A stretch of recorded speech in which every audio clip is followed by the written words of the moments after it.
I'm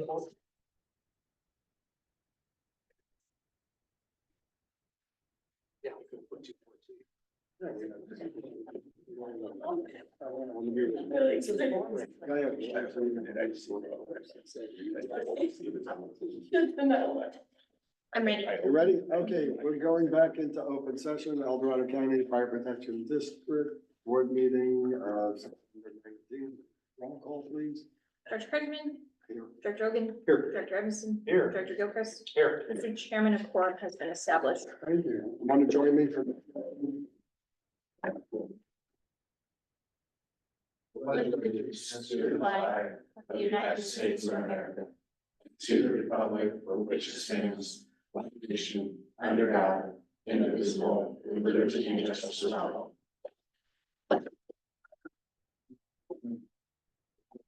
Do I have a motion to approve the agenda? I'll move to approve the agenda. Second. All those in favor? Aye. Consent calendar. All items approved on a single vote except those called for individual discussion and action. Were any items to be pulled? Just one, it's a one item, I think, so easy, it's a typo. Or it was, I just gotta find it, so.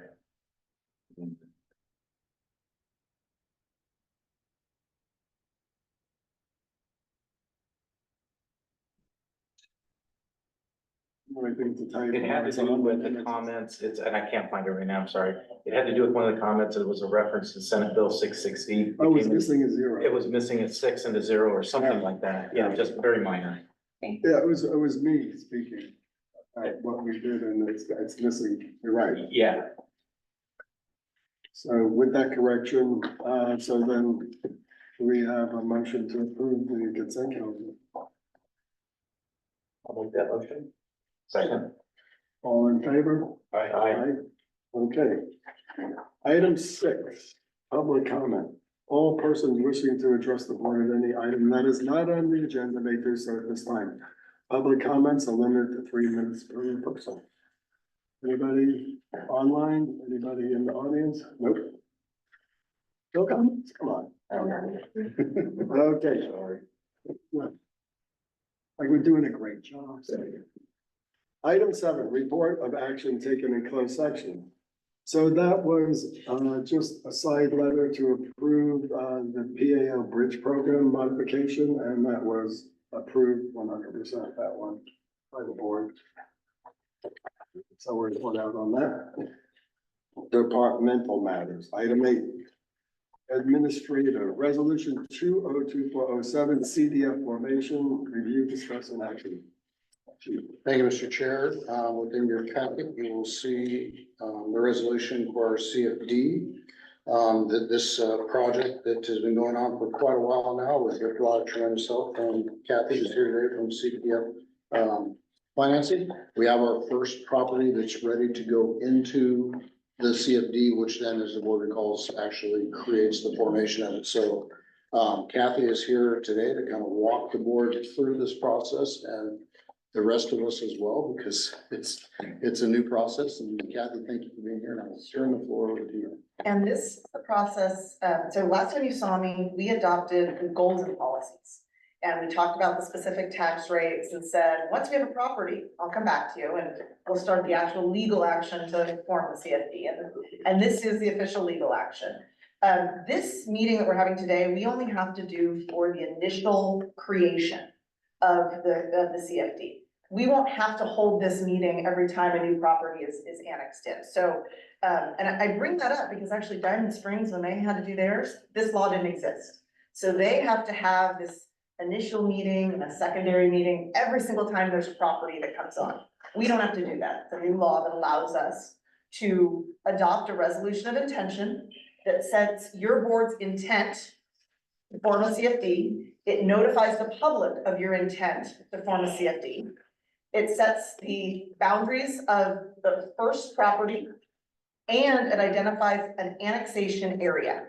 And the annexation area for you is the boundaries of the whole district. But what does that mean for the city of Placerville? That's separate. Well, to protect yourself, we've set the annexation area as the whole district. But if we get a property, hopefully soon, from within Placerville, You then as a board have a choice. You could annex them into the existing CFD, or we could do the same process and create a secondary CFD for Placerville, which is what we had originally intended. The tax rates would be the same, but how we spend the money may be a little bit different. But that gives us some flexibility in the event that properties from Placerville don't come online for 5-6 years. You've already set your annexation area, and as soon as you get it, even if they don't petition to create their own district, you could just put them in this. So it does not preclude you from having a separate Placerville CFD. It just protects you in the event that something happens in the next few years. So this is set up to declare as a board your intent to move forward. It sets a public hearing that has to be at least 30 days from today's meeting, but no more than 60 days from today's meeting. So we're gonna ask you to pick a public hearing date, and I think we have some options available.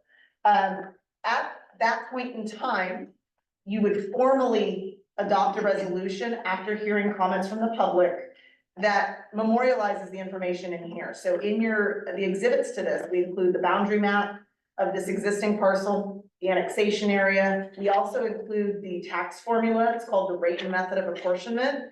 It's a really long document. It's not that long, but it's a long enough document that summarized what we already talked to you about. It just added a lot of words to it because of how we categorize parcels. You are not adopting these formulas. You're not adopting the boundaries today. You're just declaring your intent to set this information after that public hearing. So that is really the purpose of this resolution. Let me just double check. Oh, the proposed services. The other thing you're including in here are the proposed services to be funded with the CFD. So you remember in the goals and policies, we actually had a substantial discussion about what we were gonna pay for. And what we've decided is we wanted to give your board and future boards flexibility to determine how that money would be used. Because initially, we have one parcel, it's not gonna be a lot of money.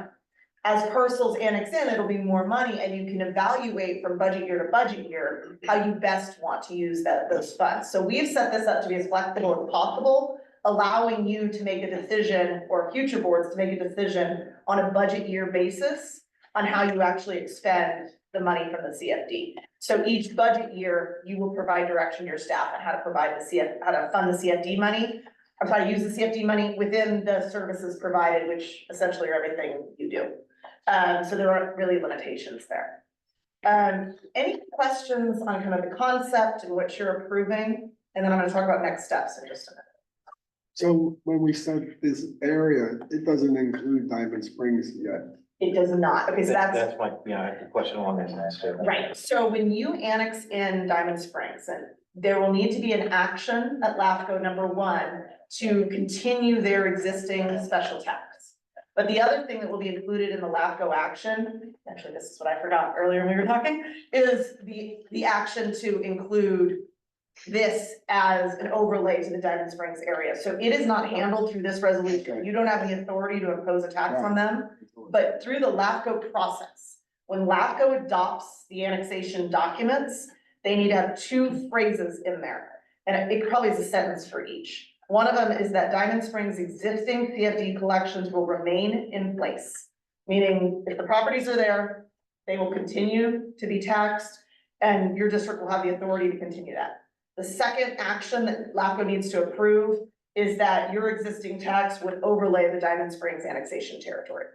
So those are the 2 actions that would need to be. So it would be a different tax rate, but it just overlays it, because the numbers we set up will not be the same as what Diamond has. Your numbers will now apply to Diamond Oh, it will? for the Okay. future only. Future. So the properties that are already in there will stay as is at their tax rate.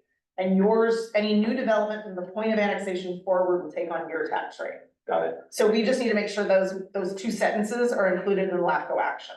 So who's preparing that piece? We were just talking about that. I was talking about you in the parking lot. Okay. So we just need to make sure that when you get through kind of this process that you're in, when you're actually working on LAFCO itself, we need to talk to legal counsel and just see what document LAFCO needs it in, because it needs to be their formal approval. So I'm not sure it needs to be the petition as much as in actually the agreement that they're approving. So we have an attorney. I think we can tell you what bills are considered. Yeah. So it's a pretty common provision. When districts are annexing other districts, usually the taxes continue and they overlay their tax rates onto the new territory. This shouldn't be unusual for legal counsel. Okay. But so we have to submit that at the time we submit the landfill. It has to be in their approval, not yours. So technically, could just be part of your feasibility study, which it is. So if it's already part of your feasibility study, it's part of the financial component of the district. So when they approve it, they're approving the financial terms set forth in the feasibility study. So it's actually in their resolution when they're doing the approval. We just wanna make sure the language. Yeah. That's like two phrases. Yeah, we just, and that is definitely not something we forgot. That needs to be there. It's just, there's nothing to put it in yet. So we need to select some dates for the. So for the board to consider, our next regular board meeting will be October 17th. Was that? Which is too soon. I did reach out to the city of Placerville, and Wednesday, October 23rd, town hall is available. So if we could either have our regular board meeting the following week, have a special board meeting with one item, or just move our regular board meeting to the following week and have just the one meeting. I would like to request that if we can, because I'm out of town until the 22nd, Okay, perfect. so. So I think everybody else okay moving the board meeting when we have. Yeah, the 24th. Go from the 19th to the 24th. From the 17th to the 17th. 23rd, To the 23rd. Oh, Wednesday. Wednesday, the 23rd. So when we adopt the resolution, when you make the motion, we're adopting the resolution. And then in the motion, please state the new date, the public hearing date, because it's not written in the document in front of you. That you're setting the public hearing date as October 23rd at I had a 1 comment, PM. I had a comment on all of that, so you may cover that. I'm sorry, 17th to the 24th, 1 week. 23rd. 23rd, Wednesday. And at that meeting, there I'm are, good with that. I'm good. so at that meeting, you're gonna be calling the public hearing. Then the board is actually going to take action to form a CFD, it'll be another resolution. And then we will open the ballot. And there's one property owner, it'll be one property owner that has a ballot, it's not a secret ballot. We're just gonna formally tabulate the ballot. If they happen to say no, we're gonna catch it ahead of time and we'll deal with it at the staff level. And we may have to delay the public hearing, hopefully not. But realistically, the property owner understands the situation. We expect the property owner to vote yes. And at that point, we will tabulate, you're gonna help me tabulate the ballot. It'll be really quick, it's one. And you as a board will then declare the election results as successful. And that's a secondary action that formally completes the CFD formation. And then there's some staff level work that has to be done. Right, perfect. So we pick the date. So now do we have to approve this? So you do need to approve this resolution and set the public hearing date in the motion. Now, and that will be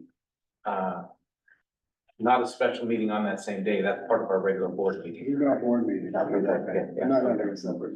So we need to set, and technically the motion will need to include the date and time, because they are both blank in the document.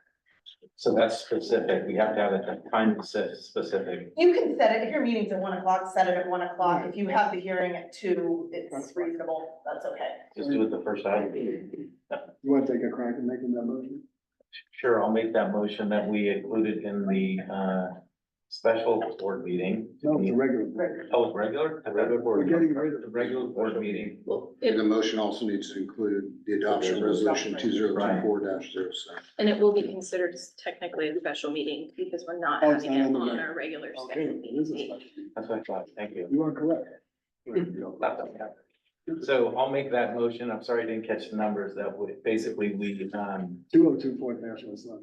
202-047, that we include that as a motion to create the CSD and then have the public hearing associated with tallying the ballot and counting and so forth. On October 23rd October 23rd, at 1 PM. 1 p.m. And it's a CFD. And in here, red, it said, there's another two, it said, it'll be at the town center. We're guaranteed to be at the town center, right? Because it's. I have town hall reserved. temporary, I have a hold on the 23rd. So, okay, so we don't have to worry about that. The other thing, I noticed a typo in here, or I think it was a typo, and it's on page 56. It's under the now therefore it is hereby resolved that, number 1, and then number 2. There's a phrase in there that says community service district. Should that be community facility? Facilities district, that's a really good catch. Because I think if that went through that way, someone could contest it, correct? Clearly the intent at the top is community facilities Yeah. district, but I think it's I'd rather correct it. Good catch. Yeah. So you made the motion, do we have a second? So, Lloyd was the second. Yeah. So is this a, all vote? Director Benjamin, Aye. Director Oben. Aye. Director Evanston, Aye. Director Gilchrist. Aye, but I have another question, but that's all right. We already made the motion. I'll talk to you offline. I'll whisper, if, you're not gonna stay for the whole meeting, right? No. Okay. What's your question? Well, it was the rates in here, and I was trying to find my notes on the rates, and the rates that are put in here, I'm trying to find them. Yeah, there was, it's page 4, right? Page 4. Page 4 of the article. Yeah, those are what we did agree to. Yeah. I And remember, couldn't we're find my gonna set them notes. as the maximum, Yeah, and by resolution, if you chose to charge less, you could. that's. But, this is consistent with where Diamond Springs is, again, each year the tax roll will be placed in front of you, and you, every July, will be able to provide direction. Okay. So this is just the maximum you can charge, and it actually says in there, I don't wanna clarify, it actually says maximum tax rate. I wanna make sure you saw that language, that was intentional. But they can be escalated, right, for, Yes, there, and again, every July, you will make a determination, they're automatically escalated unless you tell us not to. right? Oh, by the annual escalation factor, right? Okay. But it's still board discretion annually. It will not there's no automatic process of putting this on the tax roll. Every July, the board must approve it.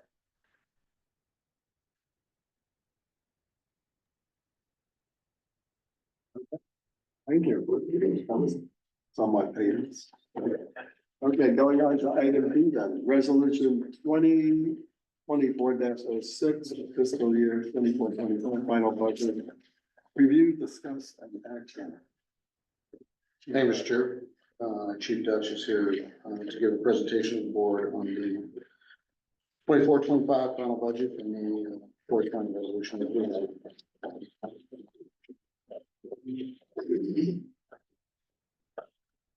Good afternoon, gentlemen. Yeah. So I'm hopeful that all of you have both the final budget and the mid-year budget, and then the historical AV growth decline in front of you or accessible to you. So I've spoken with actually all of you guys kind of about what's going on, you know, obviously not at the same time, 2-on-2, and some 1-on-1 via phone conversation and email correspondence. So the final budget looked at the historical growth that we've had for the last couple of years, as well as the overall valuation. The overall assessed valuation came in at 3.8, but we had felt that just due to the consistent growth, that assuming the 5.5% we would be fine, because we had been continuing for the last 2 years. We've seen consistent trickle-in growth in there. So last year we closed at 6.2%. So actually the initial final budget actually was lower than that. It was 5.5 that I was assumed at, feeling comfortable that we would continue to see that. The revenue statements come out after the final budget goes in, because it has to be submitted a certain amount of days prior to be in public notice.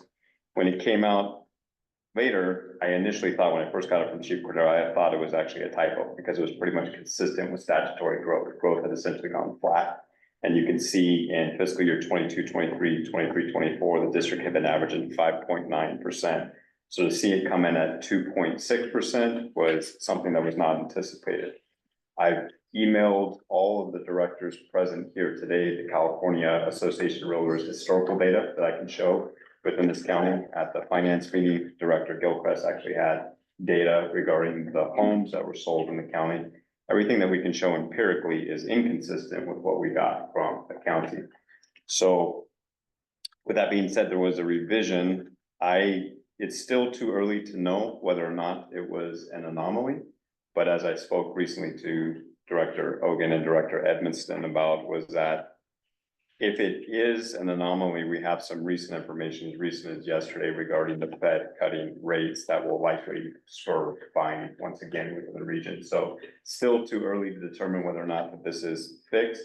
It is inconsistent, obviously, with what we're seeing with other districts. Diamond saw growth, El Dorado Hills saw growth, but for whatever reason, ours essentially went flat. So something that was certainly not anticipated. Nevertheless, there were internal levers that we could pull to balance the budget out. So I think it's probably best to start with final, because that's what's gone to the county. That's what you guys will essentially vote on. What you guys have next to that is the mid-year budget that basically readjust where need be to balance that out. So assuming the 5.5% growth would continue, the final came in at $16,477,907. The only adjustments that were made in class 3,000 was an adjustment to the fire chief salary. And for the record, that was the intent to act as a placeholder. What the board chooses to do regarding the current fire chief, that is strictly the board's prerogative to do, but the intent was to hold it as a placeholder, knowing that future recruitment and retention issues with fire chiefs would be difficult if it stayed at the current pace. That was increased in the class 6,000. There was an increase as well to station improvements from 50,000 to 100,000. It had previously been at 100,000, but we had to revise it down to balance out budgets. And just the deferred cost was not, we were nickel and diamond things, so we needed to bump it back up. The generational apparatus replacement was bumped up from 350 to 400,000. And then there was also a placeholder in there for the board regarding collective bargaining with local 3556. That translated, I should say, equated to a 3.5% raise for the local. That would have been consistent with what Diamond's employees had received. Is that accurate? So just to try to maintain some parity there as we're moving through the annexation process. That obviously subsequently changed with the information that the revenues had essentially gone flat. Like I said, it's still too early to whether or not to know that that's actually going to be established as a new norm or not. So with the mid-year budget, so in the final budget that you guys got in the board packet, I intentionally segregated the strike team revenue so that it would not be counted. It went into designated funds. So I had $200,000 set aside in designated funds. $100,000 set aside for the strike team revenue. Another $100,000 was accreted into the revenue stream. So that was set aside in the mid-year. That was moved over and counted. And so you can see essentially what happens is that in the mid-year, the revenue comes down and there's a segregation for recurring expenditures versus what's available for one time. So rather than having the $250,000 available for collective bargaining, what is available is $132,467, but that is just for today. We don't know if there's going to be any increases in sales or not. That could obviously change that for the positive. To make a long story short, the budget, nothing has changed. The placeholder for the fire chief is still there. The increase to the fixed capital is there. The increase to the rolling capital is there. The only thing that changed in the overall budget was a revision down for what was available for collective bargaining.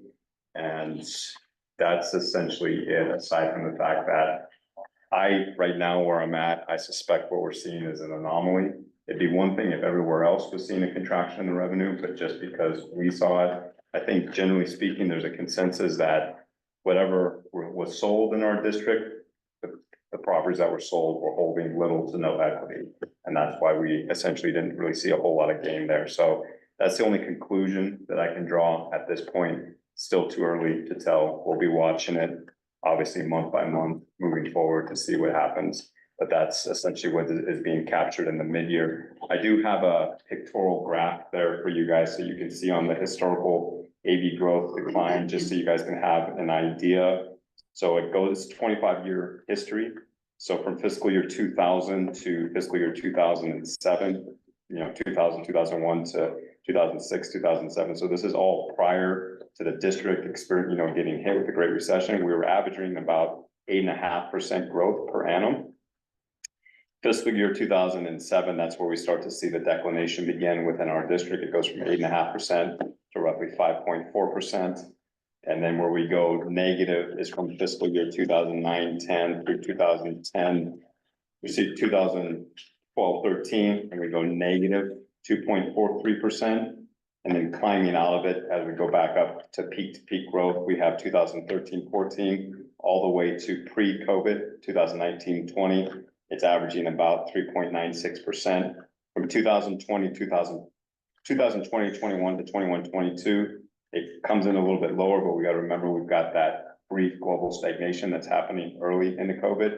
And then after that, we essentially get rocket fuel in the global economy because of the fiscal stimulus. So for the last 2 years prior to this fiscal year, 22, 23, 23, 24, the district's averaging almost 6% growth per annum, which we anticipated would continue, even though it seemed counterintuitive that we would have that growth, but not really have a whole lot of wiggle room because of the inflationary inputs to class 4,000. We did not anticipate that we would see any type of a decline.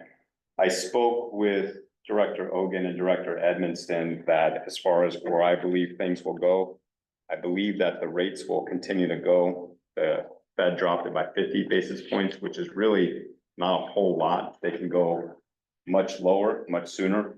Prior to COVID, they're about 200 basis points, so there's still plenty of room for them to cut, which their intent to cutting is to spur market growth. I believe, and I still hold firm to this, that because of what you saw in 2020, if there is a macro contraction, that your governments will step in with fiscal stimulus. They've demonstrated their willingness to do it in 2020, and I don't think that they would stop. So if you actually saw a true movement towards a recession like you saw during the GFC, I believe that you'll have fiscal intervention. That's my position on it. I mean, I'm not dug in, or I'm not willing to hear opposing points of view, but I just think that empirically everything that you see points in that direction, especially with their, willingness to actually use it in 2020. I suspect that they would do it again. So in any event that you started to see a contraction, I think that it would be short-lived. And I think a lot of it has to do with what happens if the incumbency stays in there. I think that they'd be quicker to use it than perhaps a new turnover of the administration. But regardless of who wins the presidential election, I think that that is certainly the fiscal policy instrument that they'll be using.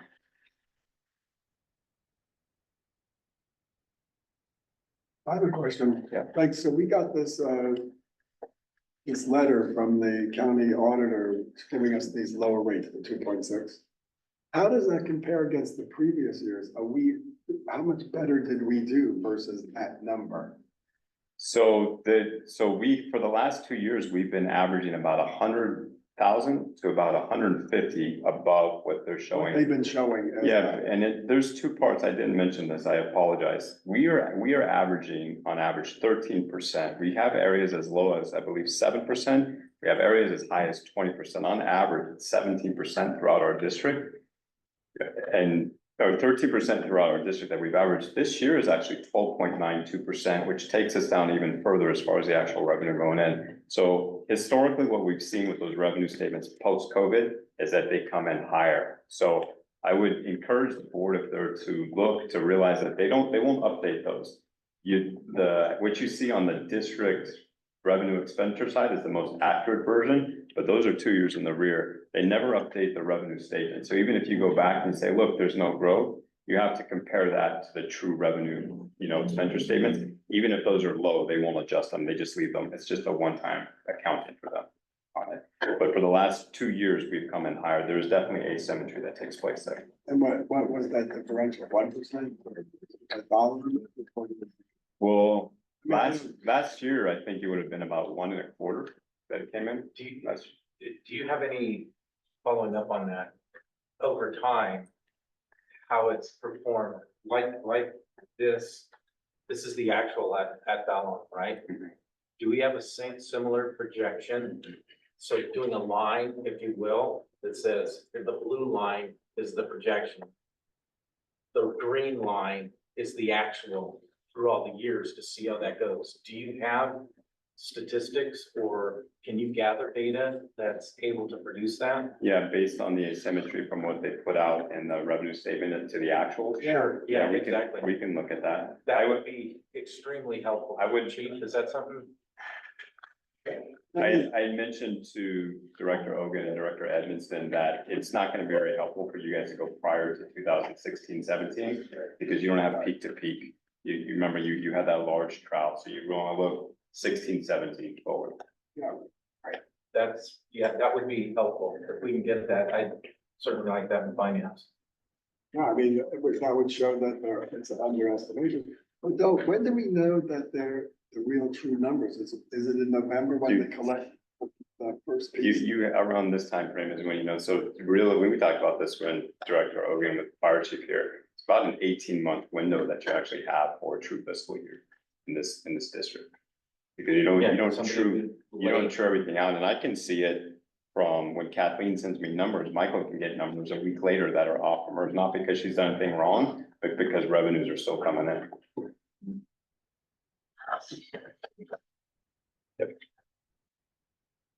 Yeah, because then they don't collect that first half right there in November 10th. No, it's supposed to, the delay is all the way through that. Yeah, I don't. Like I said, empirically, this is inconsistent with what we're seeing on our side, but I'm not confident that this is gonna remain. I suspect that these numbers will increase to district's favor. It's, suffice it to say, from a wise person once said, confidence levels with the numbers, they're never right. They haven't been right. So the better we can get at projections, the better we can do. Well, we've You've been right on. been right the entire time, to be honest, and I'm not saying that to gloss ourselves, but No. we've never been under. We've never been over. We've been under of where they're coming in at. And that's been the goal, is like, if they come in higher, it's icing on the cake, but we've never come in under. Like, if you're looking at this, you can see even during the Great Recession, the hit that we took this year was larger than the declination during the Great Recession. But you had other indications out there. Everywhere else was contracting, so you don't see that right now. So it's truly, I mean, in 25 years of historical AV growth, it's truly an anomaly so far. It could very well be the new norm. I just don't think that you have enough empirical information out there that would back that. Well, I mean, I appreciate the in-depthness of the report. I think, I'll just state it. I guess I'll just state it for the record. It comes down to what Director Gilchrist just said. It comes down to confidence level. And right now, my confidence level in that number is 10% or less. I would agree with you. I'm not confident that these will be the final numbers. I think that you'll come in higher than that. Well, what did the Diamonds numbers come in? I think they're 4.5%. So there's, Versus the previous year was what, 6 something? The projection is right about the same as previous year. you saw the same in Eldorado Hills as well. I mean, it's truly, it'd be one thing if everywhere else was Yeah, contracting. that's what I mean. But you don't see that, and I think that I don't think it's an unreasonable conclusion to say, well, perhaps what sold didn't have a whole lot of equity in it. That seems reasonable, but it doesn't really seem consistent with everything else that we're seeing out It there. would have to be all new purchases in the past 3 years sold again. So it's not just the data that Director Gilchrist had, where he showed more parcels, year 2 has more parcels than year 1 being sold. Year 3 has more than year 2, but it's also when you're looking at the median home values, we're going from low 6s to now low 7s. The time on the market this year around, it's 5 days longer, not 150 days longer. Everything is very comparable to where it's been, and so it certainly caught us off guard. Yeah, the source that filled me in during that meeting was, they've seen a slowdown. A drop a bit due to fire insurance costs. And moderate increasing in prices in some areas. Yeah, but all So- depends on the business, Paul. So Copy, I know, if it was houses that were bought in the past 2 years are being sold, then you see no increase, Right. basically. It's flat. right, But if it was houses that have been here for 20 years. increase, Working district. yeah. Yeah, I mean, I think I think the data that we looked at, or I looked at as late as last night, and I think you sent it to us today, that car data is, once again, it's inconsistent with the projections from the other districts surrounding us. And it seems to be in alignment with those numbers versus what we're seeing. So again, it goes back to my statement. My level of confidence in that number is very, very low. And I've explained this before, as far as the rates coming down, you'll see markets respond to that favorably. But you gotta remember, a lot of people are taking their disposable income with them when they step off the sidelines and say, nah, I couldn't afford a $700,000 house at 7%, but I can at 3.5%. So where they would typically like, hey, we're going to Vegas for a country music concert, that slows down immensely and you start to have micro contractions. I'm very confident that if you have a macro contraction, your governments will step in with fiscal stimulus. You're saturated right now with public debt. There's no way that they could not, unless you want Mad Max Beyond Thunderdome out there, and I don't think that they're gonna let that happen. I agree. So, I mean, so basically, what we're not gonna adjust, we're going with the final budget, this other budget, the mid-year budget will be one we submit 6 months from now. No, we're not gonna submit. You guys are gonna submit the final. This is just, the mid-year is the antenna's up for you guys, and I've spoken to you about, hey, it's balanced. There's levers there. If you guys need to pull levers, I think it's still premature to say this is the final number we know matter of factly, because I don't think that we do. I'm optimistic you'll see higher revenues. So, and so the only real differential is the revenue side of it, the costs are in there the same, so, Yep. because that's all the county cares about. They don't care what your revenues are, they just Yep. want to make sure you have the cost and then you're paying those things that you budgeted. Yep. So we would not go in and adjust it, we just leave this in the final budget. Yeah, like I said, this is head on a swivel, antennas up scenario for the board to know that the revenues came in less than we thought that they would, but it doesn't put you into a deficit. And I would argue perhaps. Projected revenues. Yeah. Not I wanna actual. make that caveat. Yeah. Okay, great. All right, so then, does anybody have any other questions? Otherwise, we need to have a motion, I believe, to. I'll make the motion. Oh, any public comment? Oh. Anybody online? They didn't want to. Unless Jake has a public comment. That's it. He's the only one there. So, I'll make a motion to approve the final budget, It's resolution Or 2024-06. 2024-06. I'll second. okay, Director Benjamin, aye. Director Ogan, Aye. Director Emerson, Aye. Director Gilchrist. Aye. Thank you, Chief.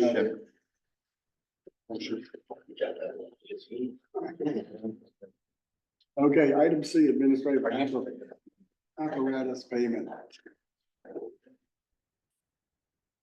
Thank you, Mr. Chairman. The Board of Directors has previously authorized the purchase of 3 Type 1 fire engines from Pierce Manufacturing via our local dealer, Golden State Fire Apparatus. Pierce Manufacturing has completed the building of our engines, which included a final inspection by ECF personnel. The final payment for 2 of the engines is now due. The board previously authorized the prepayment of the 3rd engine upon the initial order. The final invoice for the 2 remaining engines is $1,408,010.13, which includes a change order number 1 for $12,989.30 and change order number 2 for $1,717.46. Also including final invoices, sales tax, and the California tire fee. Staff recommend the board of directors authorize the payment to Golden State Fire Apparatus in the amount of $1,408,010.13. And attached to my staff report is the invoice from Golden State Fire Apparatus. Send my global report and I'm happy to answer any questions. So we have that in the budget, that's the 1,442,000, that's a starting number. This is really kind of formality, if you will. The check is actually due today by the contract, but they have agreed that we could bring it to them tomorrow, so we have the check cut. Right. I didn't want to deliver it without the board blessing a $1.4 million check going in there. Well, they looked good in the pictures. I'm ready to see them in person. So, They're sitting again, state. will they arrive all at the same time? So they should be done and brought up at the same time, depending on what, they're getting the radios installed. There's a couple odds and ends that have to be fixed and whatnot, so none of the odds and ends were anything significant, so I wouldn't anticipate one of them being held up or delayed. So they should all probably be here within the next couple of weeks. And I remember, Director Brunson commenting on, fire tradition of putting water in the old one, putting it into the new.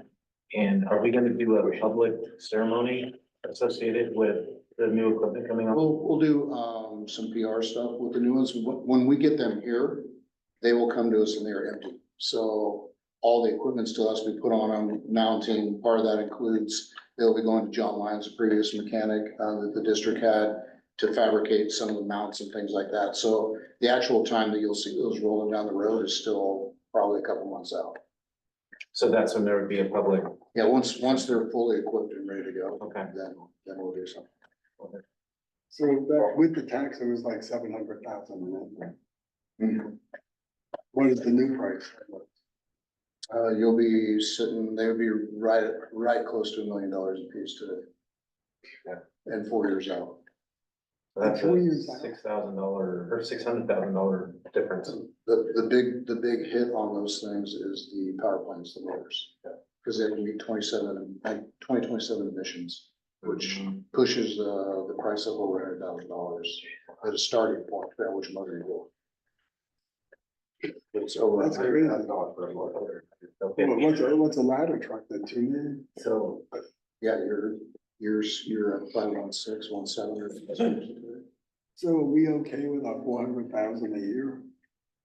That's another point of discussion, Yeah, we need to. but that's something that the CFD could be a public, right, yeah. Could be a strategy. I'll make a motion, Mr. Chair, that we authorize the payment to Golden State for the amount of $1,408,010.13.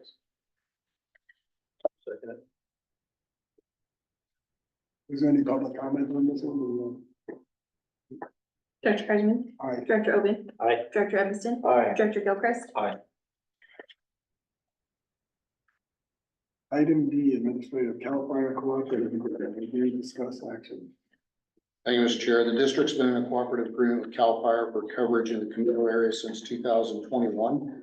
This agreement has allowed for the enhanced staffing levels on ECF engines 19 and 17 while maintaining all risk fire protection for the community of Camino provided by CAL FIRE Station 20. This agreement has allowed for additional coverage in the Diamond Springs El Dorado area with augmented staffing levels at Station 43, which is down at Mother Lode, Pleasant Valley, Hawaii. Chief Blankenheim has provided the district with a renewal agreement for the continuation of the current Amador plan for Station 20 in Camino. One of the changes to the proposed agreement is that CAL FIRE is now recognizing the fire season as 9 months. Previously, it was recognized as 5 months. Therefore, the projected not to exceed costs is based on the remaining 3 months of the calendar year and is likely fairly close to the actual cost. The proposed agreement would be in effect from July 1st, 2024 through June 30th, 2027, with a not to exceed cost of $480,130. Staff would recommend the board authorize the fire chief to renew the cooperative agreement 2CA 06879 with CAL FIRE, securing fire protection for the fire protection services for the community of Camino. And attached to my staff report is that cooperative agreement. And typically, what we've seen is about $125,000 a year. I think the initial, not to exceed number was close to 700,000 on that contract, knowing that we'd be way under it. Because fire season was unfortunately never 5 months. So their adjustment to really will be out of fire season for about 3 months. So that number is pretty accurate, for the total cost for the 3 years. That translates to a decrease in what they're charging. We're about 375. I think 1 year was 140. So it's gone up, but not substantial. But The not to exceed has come way down. yeah, The okay. not to exceed number is probably, a 40% reduction. Because they're now recognizing they're gonna be staffed and in fire season 9 months a year. As opposed to previously, they were showing a 5-month window. window that they would like to staff. And then they ended up staffing for 9 months and actually saw a reduction. What is the average cost per month? Lower or the same or greater? It's gone up a little bit previously. I think it was 42 or 44,000 a month when we were in coverage. And they're on pace for, my guess is that they will be year round before this contract expires. Just kind of the way things are headed for them. Especially with all this dry weather. It sounds like a year round. So any public comment about that? Board comment? Got one question here with it, and I just want to make sure I understand it. So when I see in the budget, the AMA contract amount says it's 190 final and mid-year, and this is just, and this is more for my clarity. And this one says it's for 480. Is this, so July 1, 2024 to 27, is that, those numbers square, correct? But I'm seeing 190 and I'm seeing 480. Director Gilchrist, that also includes step increases as well. It's not just AMA. The AMA has been averaging more than that. Right, but the AMA says 190. No, but it's AMA plus step increases. It should say / step increases. Right, okay, AMA, yes, backslash, and it totals out at 190K, and the amount in the agreement is 480K. That's for 3 years. Copy, all right, thank you. Not to exceed. All right, okay, 3 years, thanks. The not to exceed annually on the 3 years is 152, 159, 167. And it could be zero. Yeah, it could be less. It won't be more than that, but it could be less, and likely will be. Likely will be. Okay, we have a Okay, motion yeah. to approve the Cal Fire Cooperative Agreement. I'll make a motion to approve the CAL FIRE cooperative agreement.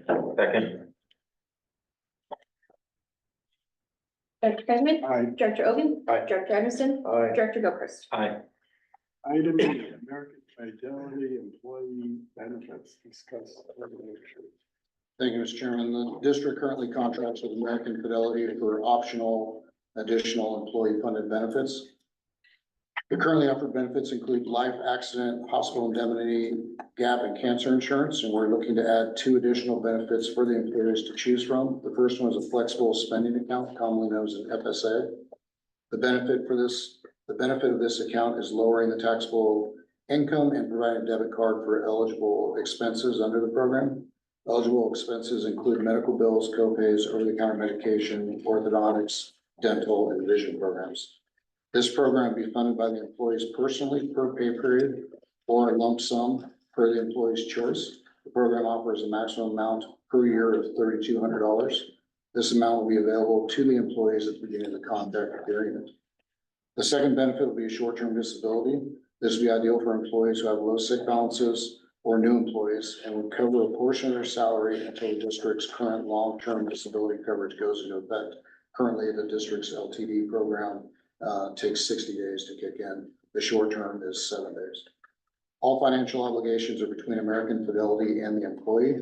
There is no financial responsibility from the district. For the employees is to cease employment. American Fidelity takes any and all responsibility for the employee that separates from the district. Staff recommend the board approve these additional benefits for our employees in our yearly renewal contract. So I might as well report and have to answer any questions. Any public comment on this item? Board comments? I have a question. Does it roll over the 3,200? You don't The 3,200 is usually, what is it? And No, that's, I believe, the federal or state regulations on those flexible spending accounts. it's the HSA that allows you HSA lets you keep Bill. it. invested and so forth. Okay. And do we, I know a little bit off the topic, but do the employees have advantage of an HSA?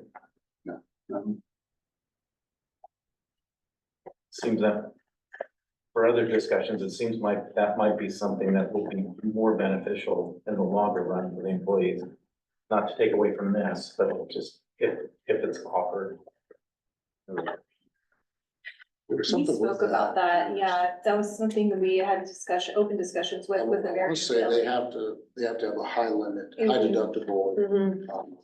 medical plan to qualify for the HSA. Right. All of our plans are, they're all, as Dutch likes to refer to them, Cadillac plans. Okay. Okay, so do I have a motion to approve it? I'll move that we approve the American Fidelity Addition Benefits proposal. Second.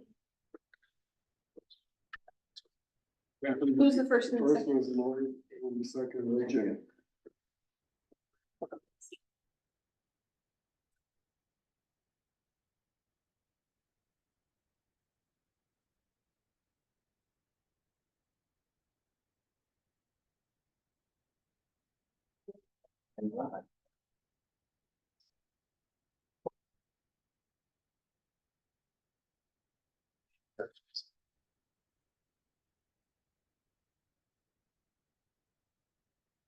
The vote, what it was. Do we need? There's no financials. Oh, there's no, okay, I'll have so the all district those in favor of this? Aye. No opposed. On to item F, operational AB 38 real estate inspection. So, my staff report is not in your packet, but, I'm going to verbalize it. So the AB 38 are the real estate transactions that are new requirements. And for our district, we currently have that built into our fee structure, for our prevention folks with doing those inspections. When those first kicked off, CAL FIRE was doing them. Since then, CAL FIRE has reached out to our prevention bureau to ask for some assistance on that. Also, the county level OWOP has got involved with doing some of these as well. And what we have found is that CAL FIRE does them free of charge. There is no charge from CAL FIRE to do those inspections. The county and their OWOP program, when they go out and do them, they do not charge for them, however, under our fee structure we do. So that's starting to create a little bit of controversy and rip out and confusion for the public, if you will. So what we'd like to do is temporarily suspend the charging of AB 38 inspections, real estate transaction inspections. And moving forward, prevention is looking at, we're trying to get our head wrapped around exactly how many of these inspections are there? What would it take for us to just fully take those on within our district? What would the cost of those be? And is there enough inspections to offset the cost of, if we need to expand staff within prevention to cover that? So that's kind of the proposal for us before you today, is to suspend charging for those, just to eliminate the confusion and conversation on the field. And we do have Captain Shepherd here. Not sure how I did, but you can probably fill in the gaps that I may have left out. Unless there's any questions, comments, or concerns, that's really it in a nutshell without, if you want more detail and numbers and things of that nature, but essentially it's to play nice in the sandbox so that we're not the oddball until we have enough information to get our ducks in a row to move forward with a better plan. That helping out with CAL FIRE is a great thing to do, but we do it a little bit different. And the real estate industry is realizing that, and it's hard with blurred lines. So, we aren't doing the inspections, or we're not charging for them? Is that what we're doing? We are moving forward with doing those, as alluded, plain nice in the sandbox, kind of our part, but we have stopped charging for them just to eliminate some of that. This house got charged, but the one next door, so, the county or CAL FIRE did, they didn't get charged, so.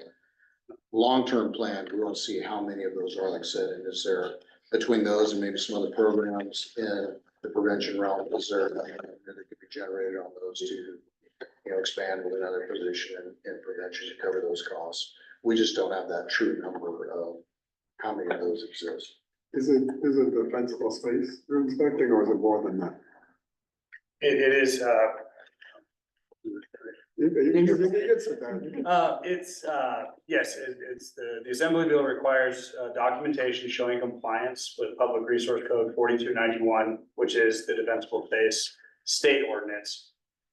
El Dorado County just updated their ordinance to modify and be a little bit more restrictive than 4291. And so Assembly Bill 38 captures that as a potential. So we're essentially doing a defensible space inspection to a more restrictive level than the state, meeting El Dorado County ordinance compliance.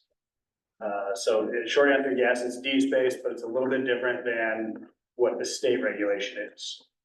Does it apply to raw land too, or just homes? No, we're doing them for homes, for habitable structures, and then 100 feet, there is a good neighbor clause, portion that could affect raw land if the neighbor has a structure and you built 30 feet off your property line. Raw land neighbor, have to give you that 70 to give you a total of 100. But we're not failing or holding up real estate transactions because of that. There's still mechanisms in place for that to be, disclosed to the buyer. And we have a follow-up process if and when that happens. So folks aren't losing the opportunity to get their dream home or sell a home, because of a neighbor unwilling to, correspond or do the work or what have you. And then just real quick, and maybe a clarifying question, that we're gonna continue to charge in the LRA as we have been? Yes, we will continue in the city of Placerville because that's separate. Correct, and so in the world of whose dirt is it, the LRA, we have been charging since implementation, and that will continue because that's what those folks are used to, and we have a defined boundary. All of the SRA land outside of the city of Placerville that is also in our district is that gray area that we'd be taking a hiatus on any kind of fee schedule cost recovery on, because CAL FIRE is also in those same areas.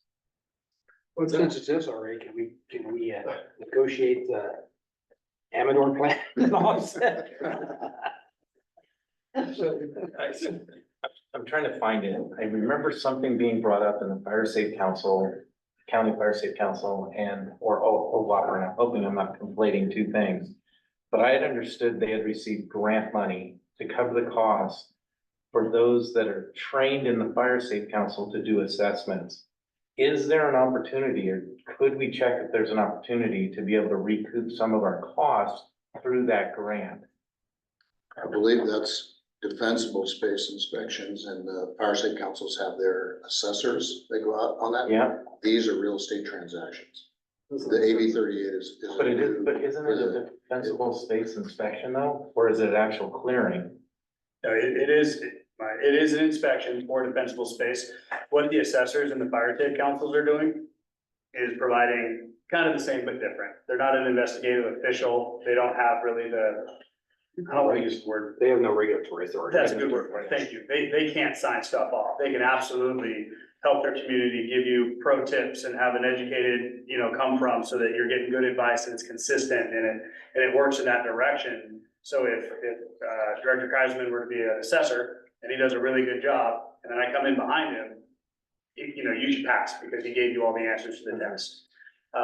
And so the grant funding to the fire safe councils, I believe, is to the council, not the assessors. So if, again, Assessor Kreisman goes out, just got demoted, sorry. If Assessor Kreisman goes out and does an assessment, they say he does 5 of them, and he's not gonna get X amount per 5 in his pocket. His Placerville Fire Safe Council will get X times 5 in their Fire Safe Council fund for his willingness to go out and participate in that program. I would think the grant funding, because they're so specifically written, I can't take grant funding for defensible space inspections and apply it to doing the work, because it clearly says inspections, not providing clearance. As very close as those two are, the grant funding is very specific in what you can use. Right, so with that, if they've got, so they have several programs, I know that, but one of them are the assessors, and they're getting some money out of the grant for doing the assessing. The fire safe councils are, yes. Yeah. Yes. Why couldn't our fire district apply for a grant to cover our inspections? I see what you're saying. It's not using the current grant to the fire safe councils, but mimicking that same funding mechanism to offset costs. Right.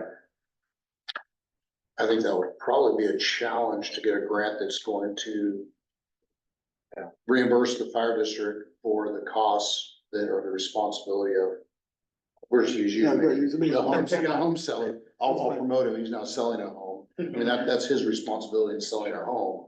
So I don't know that a grant, we'd be able to get a grant that would offset our costs so that he doesn't pay a fee that's a requirement for himself. So what's happening then in Cameron Park, Well, I guess- Colorado Hills?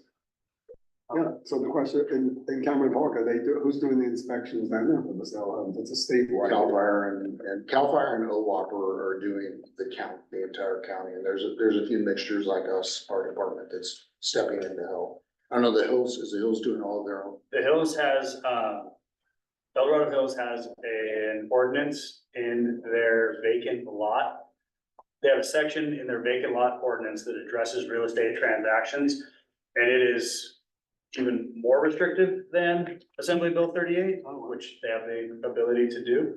That captures all real estate transactions, where Assembly Bill 38 focused on high or very high fire hazard rated severity zones.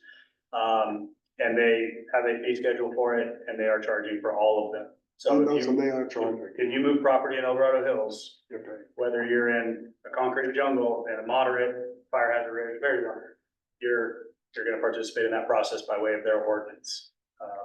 Okay. But they are doing all of theirs. They do Correct. not have, Cal Fire they is don't have coming that in, crossover. correct. And they're still charging. They're charging. El Dorado Hills is yes. And candidly, Cal Fire had the bandwidth to absorb this project, this, I don't wanna call it an unfunded liability, but the Assembly Bill passed a law that says you're gonna put boots on the ground and do these inspections. For agencies like ours that don't have extra boots or the bandwidth or something's gotta give. And so Cal Fire really helped us out by taking on the SRA inspections.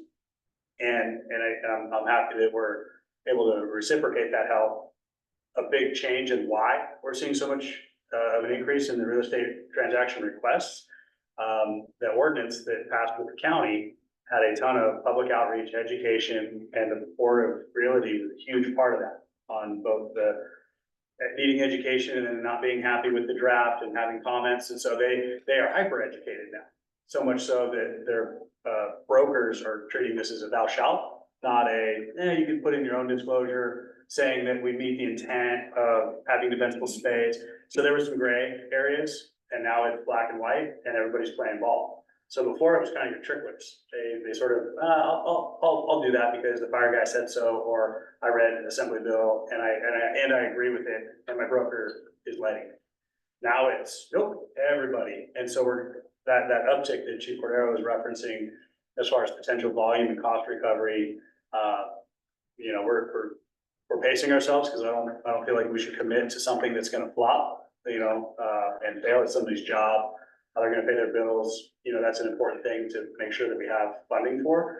But I'm highly confident that those numbers are gonna far exceed what that inspector would cost with roll-ups, potentially even the vehicle. But it's a little too early to make that a bona fide statement. But there's a huge increase now, so Cal Fire is looking for help.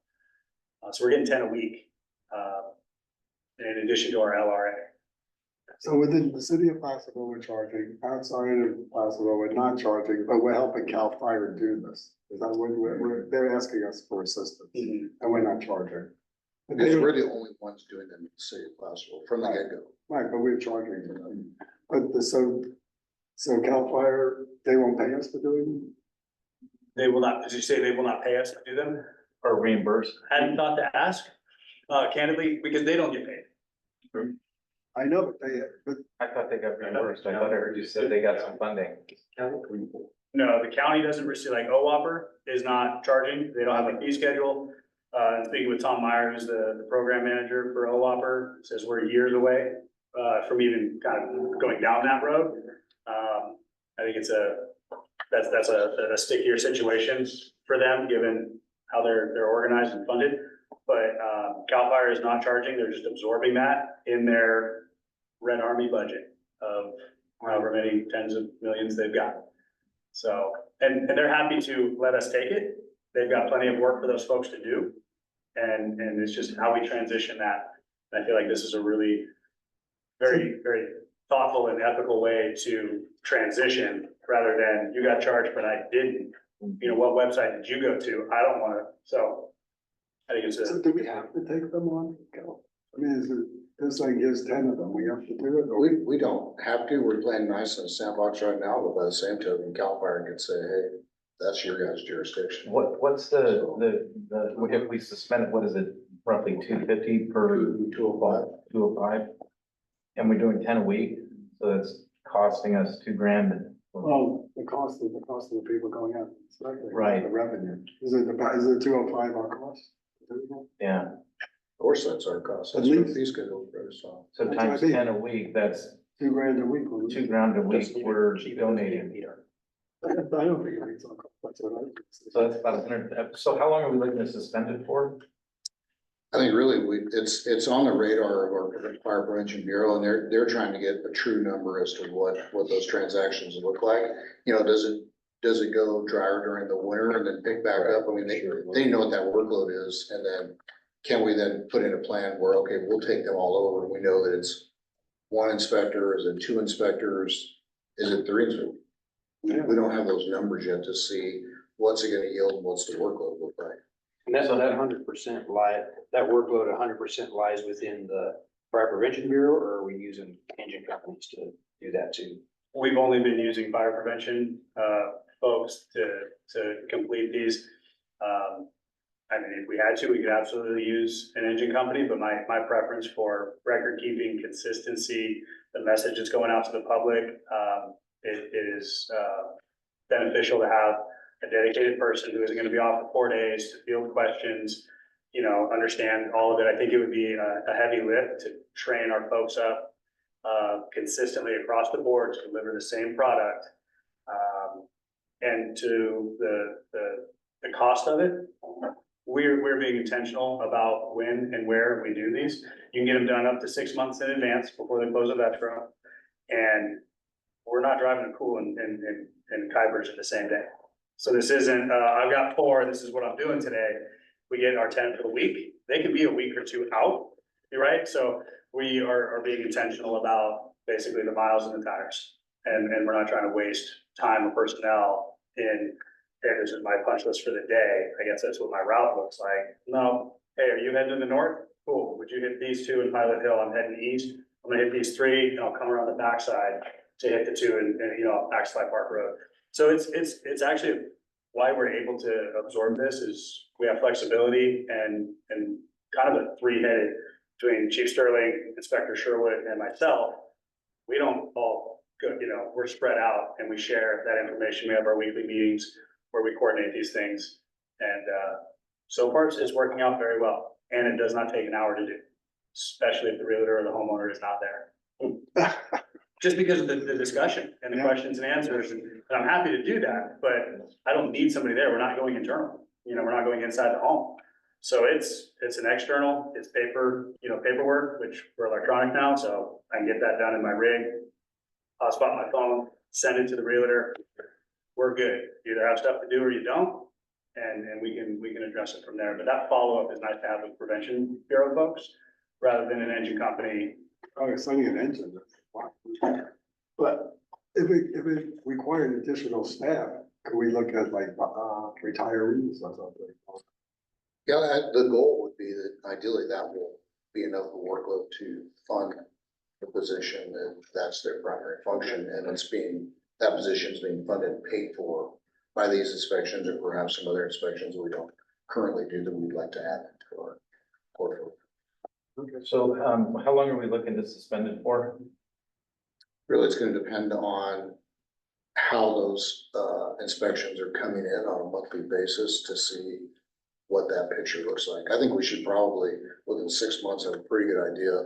We'll have gone through the winter to see what those numbers look like, and then, you know, at that point, the proposal would come forward to the board of, hey, this is how many it is, this is the cost, this is what it costs to hire an employee.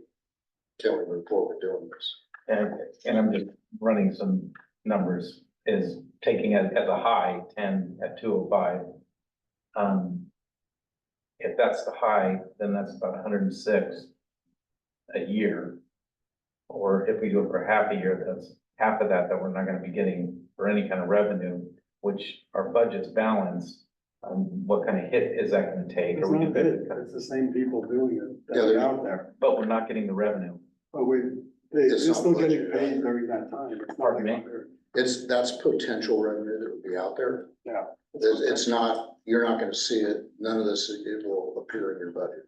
So this revenue is not accounted for in our budget. No. But the cost is already incorporated, and the same people are doing this. Got it, They're got it. doing So in their regular. that just raises a flag for me for a finance committee meeting discussion. Is what it And is. really, I personally don't like waiving fees, but this has been going on for a month and a half. And we were already starting to fill phone calls of, why did I get charged? They didn't get charged. Well, don't send them so we don't have to pay. And it's like, okay, we need to stop And this. is it the homeowner that's paying for it, or is it the buyer? I had heard the buyer picks up the cost, or it's negotiable between the transaction. Everything is negotiable, up to including the work that needs to be done. So that could be a $5,000 tree removal. That could be $20 for the neighborhood kid to blow the pine needles off your roof. So is it the real estate agents that were saying you're not charging, or was it the seller and buyer? Little bit of everybody.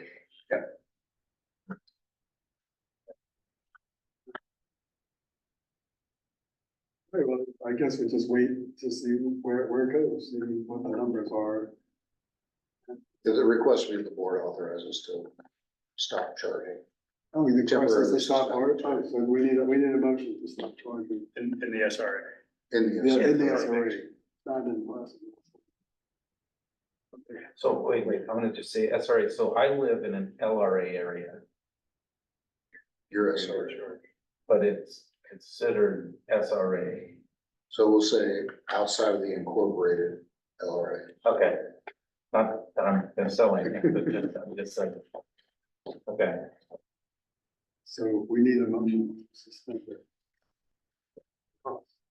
I'll make a motion to suspend the cost for real estate inspections within the SRA. for 6 months, I think you said. Until it may be less than that, maybe longer, that's kind of swag. Till further notice. So, yeah. Got a second? Second. Dr. Kreisman, Aye. Director Ogen. Aye. Director Robinson. Aye. Director Gilchrist. Okay. Item 9, board matter, directly reimbursed policy number 42, discussion and action.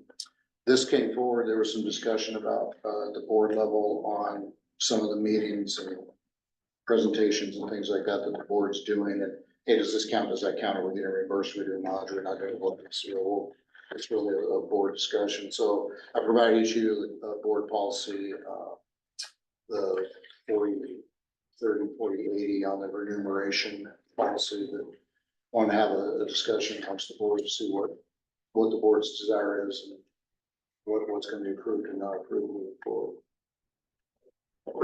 I'll just say what's going on right now is Director Gilchrist and I are going out and meeting people all up and down the state. We just went to Reading and met with the fire chief up there, the city manager, the fire chiefs of Anderson and the mayor. So I was up there anyway, but Director Gilchrist was drive up there and he was on his way to go to a golf tournament. But he had to get there a day earlier, so there was transportation costs, he had to put his trailer in there, there was the cost of spending an extra couple of minutes later. There's those kind of issues. So. Is that, and I honestly, I really looked at what I did last month, since the last board meeting, including this board meeting, it's really 1, 2, 3, 4, 5, 6, 7 outside things that I met with, which I didn't include on this list, right, because yesterday, Director Ogen and I met with the supervisor, future supervisor, to discuss the annexation. So the policy says that it's supposed to be up to 4, but if you go more than that, not, what's it say, should not be Yeah, exceptions and not the norm. But it's feeling like it's the norm. Well, and I think the other thing is, we've been acting on, we're specific to Senate Bill 660 and getting the study done by the controller. We were operating within board direction to go forward with that. And, this is if we continue that, there could not, there will be some costs to go to, say, on the list is to go talk to the Senate Pro Tem who's in a rural area. And then the president, Speaker of the Assembly who's in a rural area. So there could be some costs incurred there. For instance, I'm gonna be going to Tahoe, because I go to Tahoe. I'm not even gonna charge for that because that's right on my way to my place. But if it's something that's out of the realm of where I'm at, I would think, to cover some of that cost, like on this trip. The miles were significant, but I was going there anyway. I just had to go 2 days earlier. I'm not even gonna ask for miles on that. Just, the extra park fees I had to pay to park the RV. And so, I think there needs to be something that says, how do we, if we're doing this relative to Senate Bill 660 to get the study done, which has making, I believe, significant savings to our district, is it something that, does the director bear the cost themselves or does the district pick it up?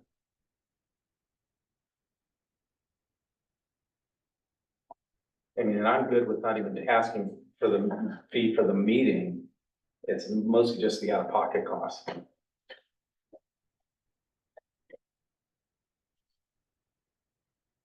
Depends what you decide, what's out of pocket. You have meals, you gotta pay for or no meals. I mean, if you're just saying for the overnight stay, that's one thing.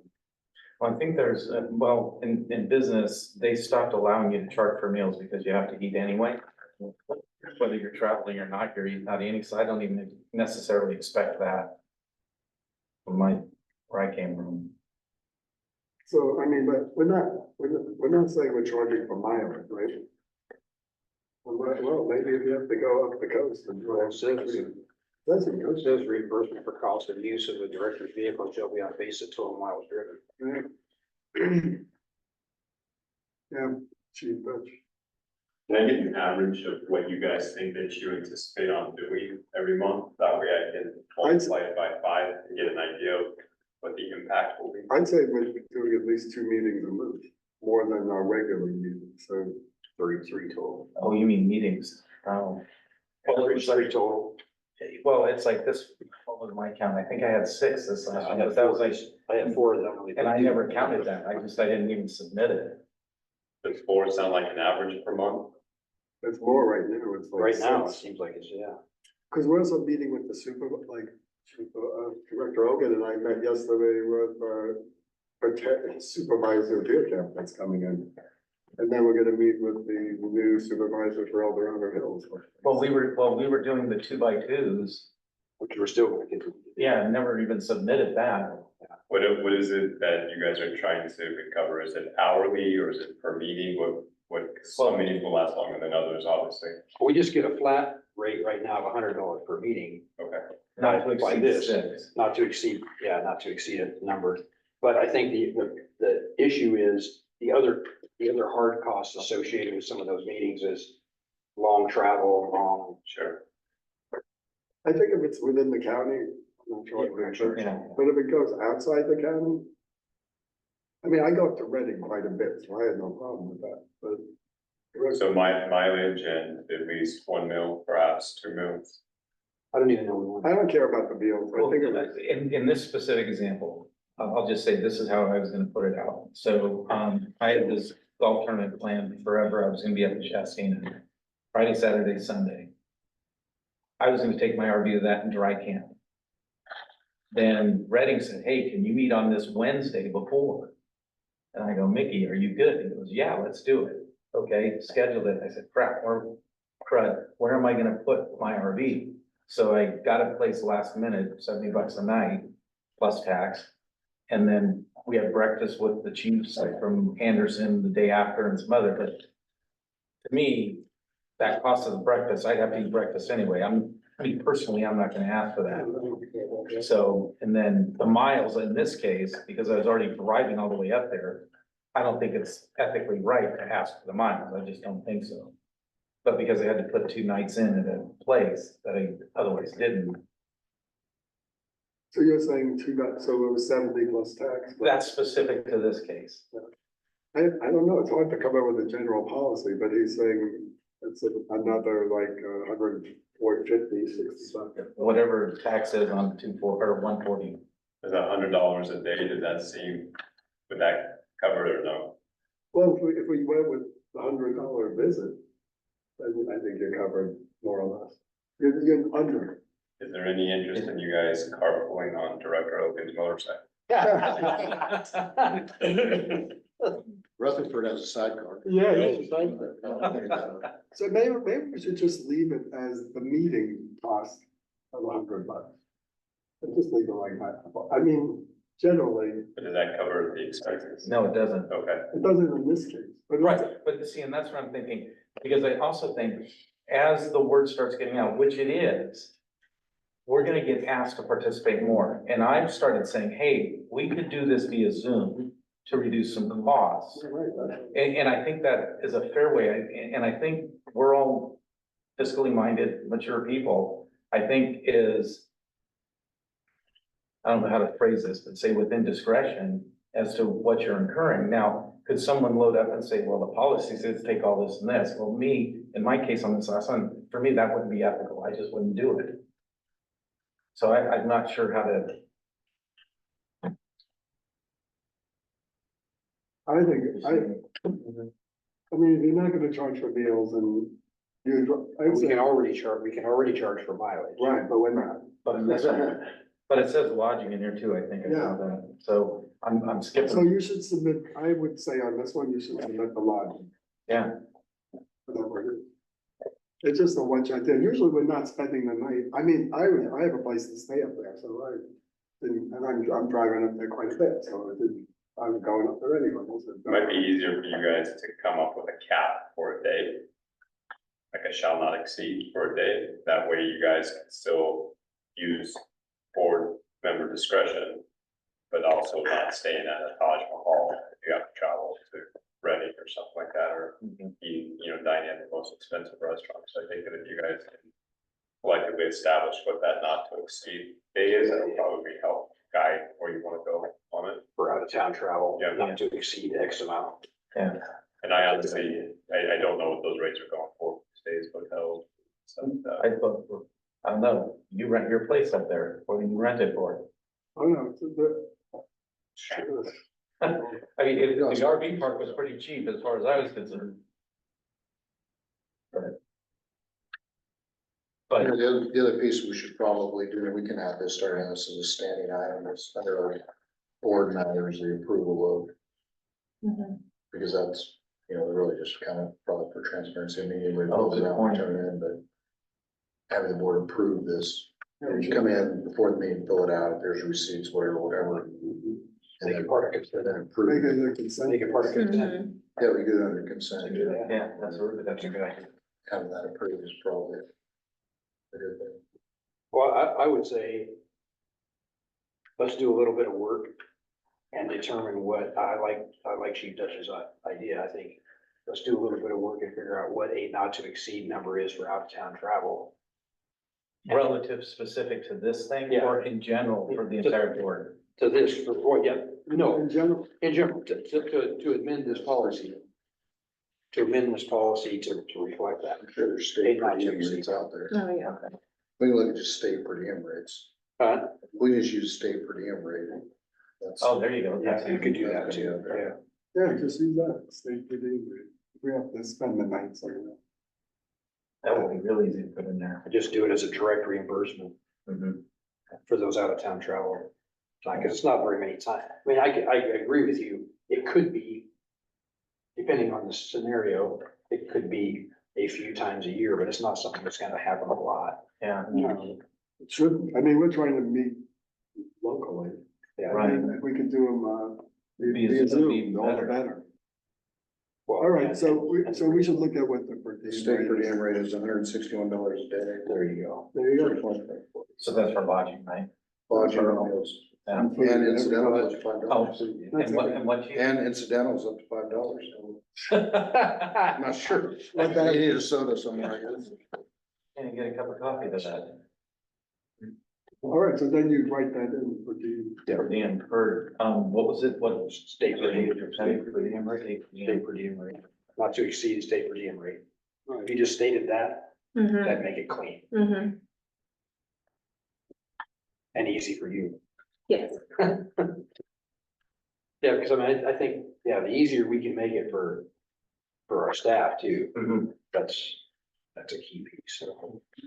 So then, and going forward, we should review what everybody's doing. Correct. So we Should be board approved. Yeah. All right, moving on to committee reports.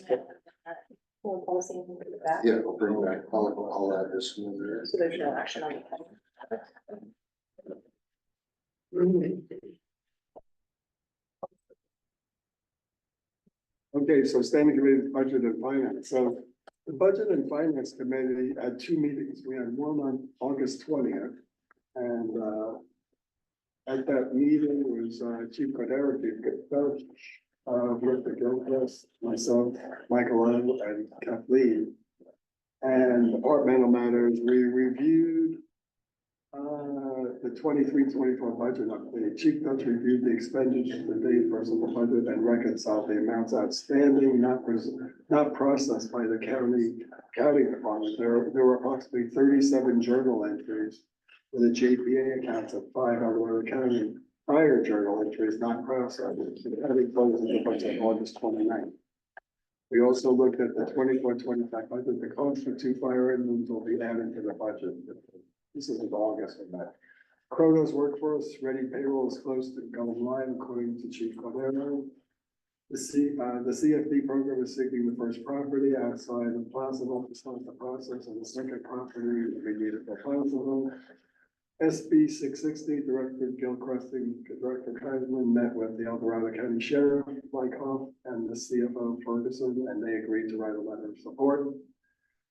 The DSP ECF annexation, SB 1240, has passed the state assembly and is being resubmitted to the state senate on the consent calendar for approval. And then the financial stability message campaign is on hold until it's time to move the project along. Then we met again on September 10th. And at that meeting was Chief Cordero, Chief Coach, Director Gilchrist, and myself, as well as Michael O, Kathleen Freeman, and Phil Lewandowski attended.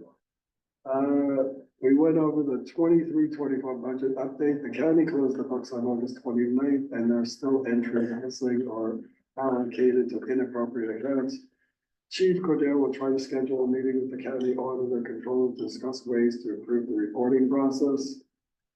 24-25 budget discussion. A budget was submitted to the county. Chief Judge will revise the budget from mid-year for us to review. He'll provide the board of directors the revised budget based on the county of El Dorado's property tax estimates for 24-25 at the board at the next board meeting, which we just occurred. I might just add to that, from the meetings that we did have relative to the pension reform study, everyone we met with said they will send a letter of support. They're behind it, and we asked them to do outreach to their other networks in their areas as well. For instance, Lycop said he would provide the sheriff for Modoc County, because he says, you know, Modoc is like a training ground for everybody because they got very low revenues and everything out of there. So I suspect it's gonna start getting some traction. And we're changing the letter. We're changing the letter of support so that it comes to Alvarado County Fire, the finance committee, because Alvarado Gill, she just, switched around, and we're getting comments saying she might not be the best person to present this forward. And we have support from Assemblyman Joe Patterson and Dolly. Dolly, I talked with Dolly's office, because technically Dolly's still, because we voted for, this area was part of his jurisdiction, he still has representation until his term is up at the end of this year. So he might be in that, the three of them together might be the ones that carry it forward to the controller's office. And the mayor of Reading said to us that we should contact the controller. Directly, so that Directly. might be an avenue, is to go directly to the controller with the Because letters of support. Yeah, because she travels around and likes to meet with rural districts. And she said we should contact her once we have a few letters together and show her what's going on. She may do the study without having to go through anybody. So without getting all this legislative support. So that was really good. So she misspoke. So she was referring to Fiona, who is the treasurer, I think, but there's a new one, but it's, Malia Cohen is who we should perhaps go direct with. Who is she? That is the state controller. I was thinking, Yeah, but the one that does the traveling is the treasurer. oh, the treasurer, okay. Yeah, so, Bruce gave me that clarification. The other thing, thinking to the board, and is this, so has the board actually seen the presentation we're giving? Have you guys seen it recently? Yeah, we said it. Yeah. And so, okay, because we've done some slight modifications to it, but nothing material. Yeah, I mean, it's an extreme example, what we're showing, but like Sheriff Lykoff, he said, hey, we're losing correction officers. And they had a CFO in there, she said, that really affects us. So those people are moving, making more money, and then they retire, and then we get hit with that pension liability. And he said, that's happening up and down the foothills. And then he did the flip side with Sheriff DiAgostini, who came from Amador and got a big bump. Amador's picking up that cost. And I mean, Sheriff being the straight shooter that he is, he goes, well, no, El County should bear that cost, not Amador, because they didn't promote us. And he clearly got the picture, and even though it might not be 100% in his favor, he said, he came out with what's the right thing to do. So, And the same, in Reading too, I mean, they might attract, because they're the biggest city up in the north, and they might attract people in there, but they said, in fairness, we should see what this is. They don't even know what the impact is. right. And what was really interesting, so we were there with the fire chief. He knew nothing of the numbers of what anything costs for fire, because it's the city manager who runs the police department and the fire department. He just, yeah. But the guys in Anderson, they knew every number. Yeah, well, and then we showed them when we started taking E-Rock, well, how do you know how much is taken out? Because, well, here's a controller's report. He goes, we don't get that. And so, and then that led to, I think, a conversation with you, chief, on quite a few topics. Yeah, the city manager of Reading, he didn't even know what the effect of ERAP for him was. And we know it for a fact, they're taking 10% off the top. So the county assessor there in Shasta County is not telling him, hey, that you lost 10%. He had no idea. Yeah. And that actually, and you guys might, that led to 2 more referrals. Chester, PUD, fire and PUD, and Forest Hill. I talked with Bruce at Senator Dolly's office. He says both of them had some tax measures or some things, and they're getting hurt by what we're trying to fix. And so that's led to say, and I haven't done the outreach, I got busy with some other things, but is to actually give a call. And I don't know if you guys have any connections in Chester or not, or Forest Hill. That would be great to maybe grease the skids a little bit before we get there, or, so. You give it the contact. A contract. John Michelini is the board president at Forest Hill.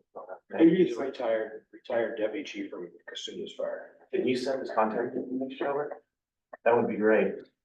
I don't know that Forest Hill is in PERS agency. I don't know. I don't think they are. I don't think they're a PERS agency. Yeah, you're right. I don't think they are. I know how I can confirm that. Yeah, but they did, we pulled up a report and they had a pension liability. And it wasn't big by our standard, but for that district, there was a pension liability there. Give you So the maybe number. The reason I believe you're right is because Dave Witt was the chief there for a while. Maybe the fire department, they're not cities, so maybe. And the fire department, I think, does not. They're not PERS, I don't think, because he wouldn't work there if he were PERS.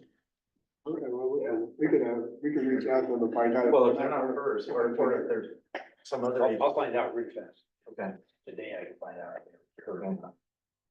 That would be great. For the fire department. Right. Okay, moving on, communications and outreach. Okay, communications map. Hold on, let me get this back up here. Met on, where did we meet? On August 23rd. And one of the items we took in was for direction from the board is look at a comprehensive communication for rank and file commitment to all the work that they were doing. We were tasked to bring that in. And so in that, it was the discussion went around how do we bundle up or package up all the services and then just started listing out animal rescues, Swiftwater, HRT, road swap, et cetera, and all the work. And then create content for each of those that's under 1 minute. And create an internal list of that could translate to plus or minus 15 videos. And then create a video series on each of the service to be released once or twice a week, depending on the person's day job and how much time it's taken to commit to it. So nothing hard and fast there. The other thing is directors get out to the stations and visit the staff. That was, clear the director should get out there and start, not just the station that you represent, but to all the stations. Yeah, to start to get out there. Old business.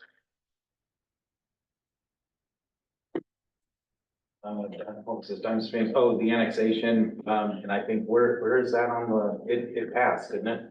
It was just a tracking, 1240, yeah, it's still on the governor's desk. 1240, so, okay, that was discussed.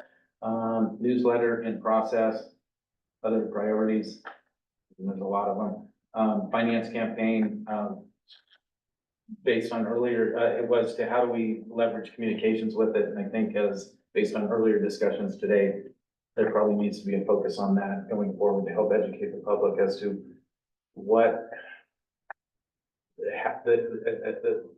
the balanced budget that we have and the stability of the agency and what is going to be needed at some point in the future that has to be addressed.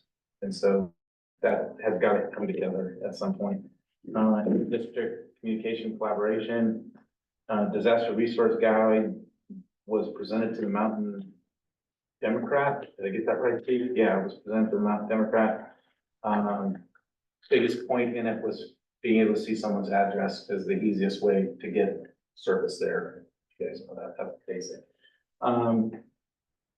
EMS fire suppression communication campaign, working to involve personnel from the ambulance and include with new business.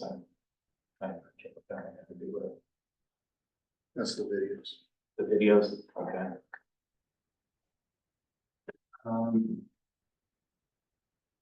Press release for Goldbug Park fire reduction, that's been completed.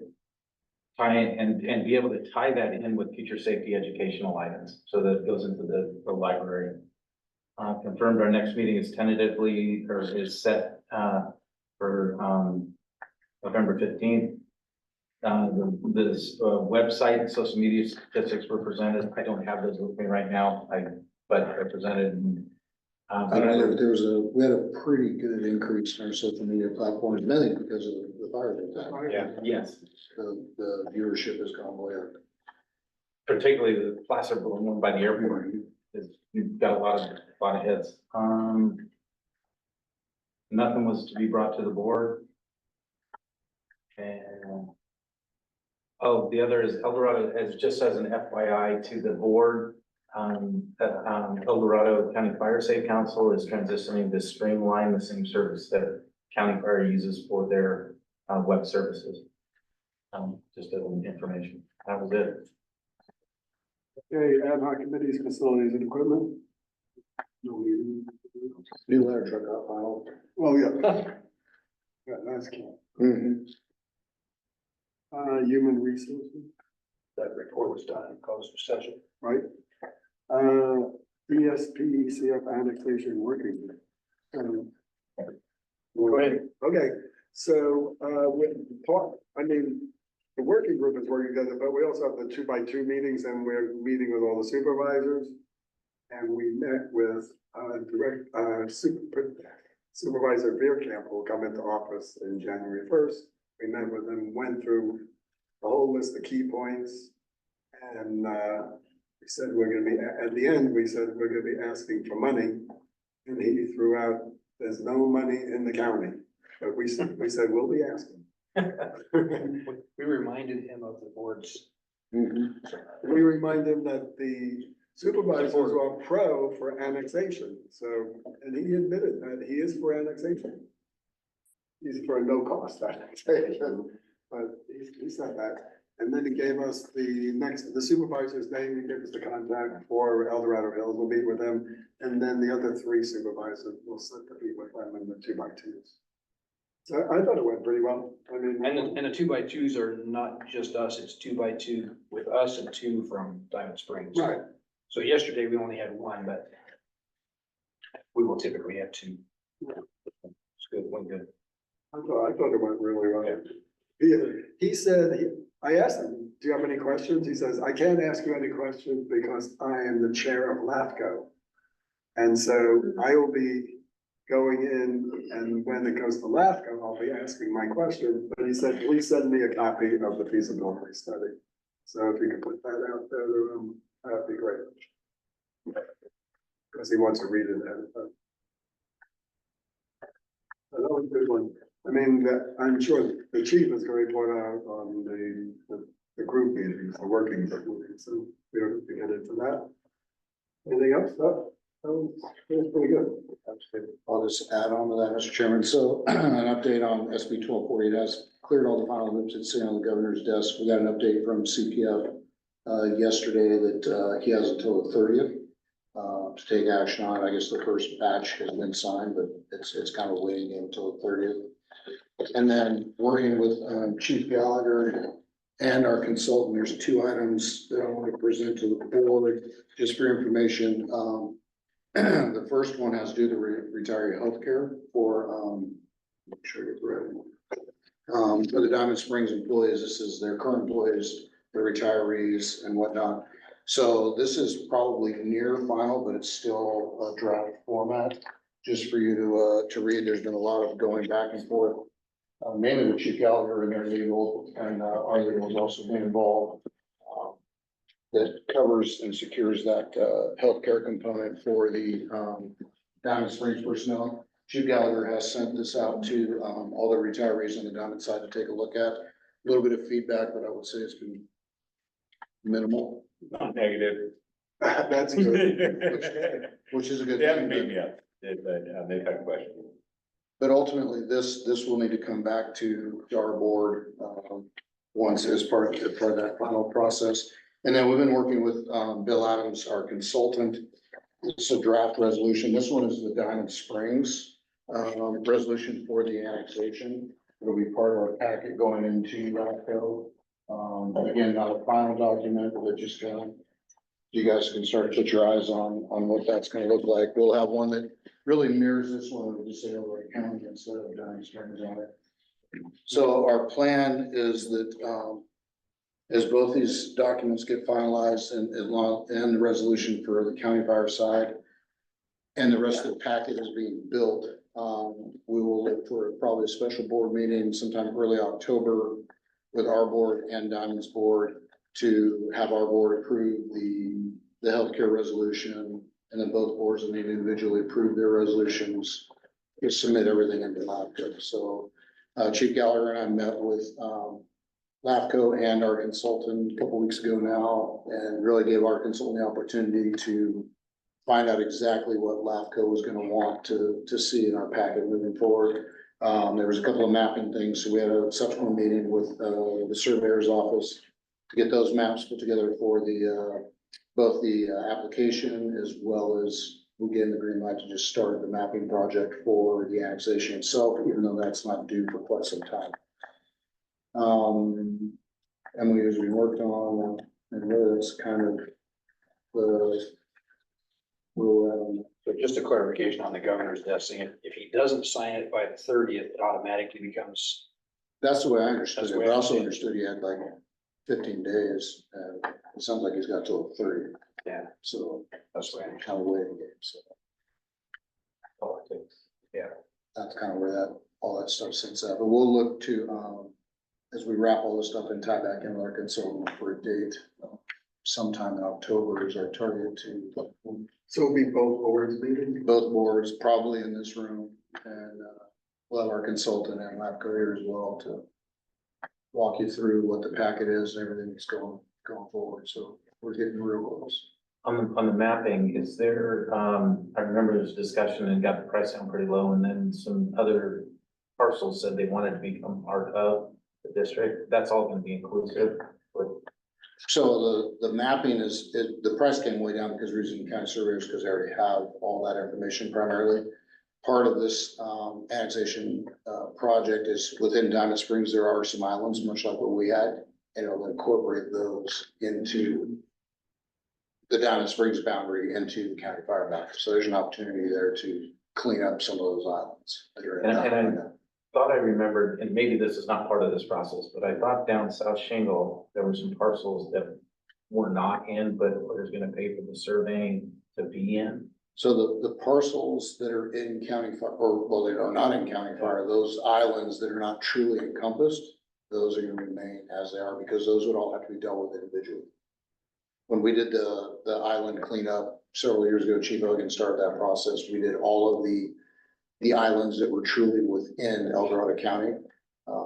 Because they were able to lump them into do as one, otherwise they're each individual annexation process, and some of them, if it's just bare land, you will never recoup the cost of Right. that in. Well, I thought I remembered somebody petitioned to say they wanted to be included and they were paying the cost for the survey. We had, over off Thompson Hill, 6, 8 months ago now, maybe a little longer. They were doing one of those islands that was not a true island in county fire, touched us and rescue. They wanted to do a property split and then, develop those parcels. I think they took one, split it into 5 or 6. But in order to do that, they had to be within a fire district. So that was a landowner initiated annexation and they annexed into county fire, but they had to cover all the costs of that. We just signed off an approval that Okay, and so that's already occurred then. that's already, yeah, that's occurred. The other ones that are down, correct me if I'm wrong, but the way I believe is the ones that are down in Shingle are the ones that touch another boundary. They touch other boundaries. And so a couple of those might get cleaned up with the annexation, but not all, because some of them touch Latrobe, I think. Yeah, I don't know that Diamond comes over enough to catch any of those that are on that South Shingle area. I think it's Latrobe. Latrobe is weird, I think that's a weird Yeah, it's thing that kind some- of blocks us from Shingle. Just like down below Bridgetown or somewhere like that. I think There was those are a couple actually on on that Latrobe. line. Yeah, that could be. I know, anyway, I know there was some down there that touched the boundary, so we didn't include them, because they Right. Yeah, because it's that's not more, purely in our district. that's more involved. Yeah. Okay. Okay, I'll respond to communicate fire engine response statistics. Thank you, Mr. Chair, in your packet, you'll see the response, statistics for the engines and medic units, for the month of August. It has been quite busy for our personnel, quite a few fires, I don't know how many structure fires we're up to now, in the last month or so. I mean, it's double digit, including a commercial structure fire in Diamond Springs, over off Missouri Flat and at, Kmart Shopping Center. So the crew's been, really active, very busy, but doing a really good job. So all the stats are in there. I'm happy to answer any question you may have on. What was that car that drove into the Chinese restaurant? What was that? thing about doing that? It's a drive-through now. It's a drive-through Chinese restaurant without a. All the way, Okay. all the way in and then backed out again. Well, pulled in, got their food back. You drive through. There's a dispatch, another structure fire on Sandy Ball. Right now? It's, 72. Wow. Anything else? Medic unit response statistics? How's our guy doing from the barn fire? I've got down the chief's report. Okay. So Chief, I noticed the image trend in your report, I think it looks good. Any time in the horizon, not to prioritize it, but that to help get rid of the data entry that the crews are manually doing to get the pie charts and stuff? I am at the mercy of the committee that's working on that, that is comprised of rank and file personnel. So, it's, It looks good, and if it's able. there's certain stuff I can glean out of. The biggest problem I'm having right now that they're working on is I can't filter. So it's capturing, like if we run, there's Collin County Fire that has CAL FIRE units and whatnot, all those stats are blended into it. And you would think that in this day and age, it'd be an easy filter to give me engine 25 or engine 19. It's not that So easy from here. So we'll work on that. I did also, I ran the medic 28, 89, 86 stats. August really, and all that, August is really kind of a throwaway month. I'm not sure what was transpiring in August. Between, medicaments. But you'll see in this statistics on the flag. August of 2022, our units were pounded. So, for example, Medic 28, 24 to 22, they ran 169 less calls. Medic 89, 86, they were down 136 calls. So, August of 22, those guys got work. So, I don't know if there's some, second surge of COVID or what happened, but I wouldn't judge August really as a viable comparison, just because it seems like in 2022 it was very busy, even compared to what they normally do.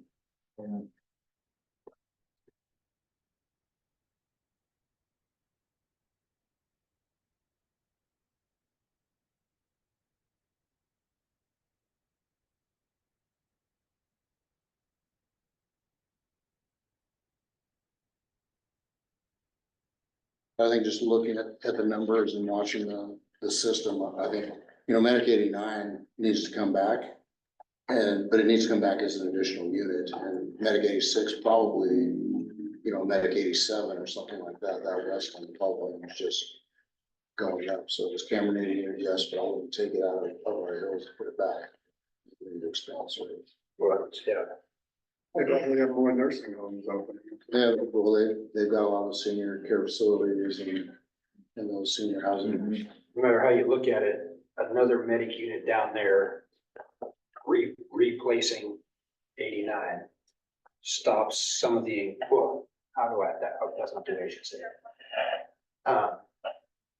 There's an opportunity to recover lost transports from outside agencies by putting another medic unit down there. Yeah, I think all along Cameron's, in my opinion, justified having an ambulance. Yeah. And what you're seeing is the Hills is probably at or nearing that point of just finding a second medic. Because before that was being covered by Folsom. So that's, you just look at the system could for sure support that. Does it need 24/7 or does it need just a day call? I think the numbers say 24/7. Oh, can you agree? Yeah. I don't want to manage a J car. Yeah. We did that for years now. I will not raise my hand to that. Well, you just look at the numbers, Yeah. the numbers support a 24-hour car.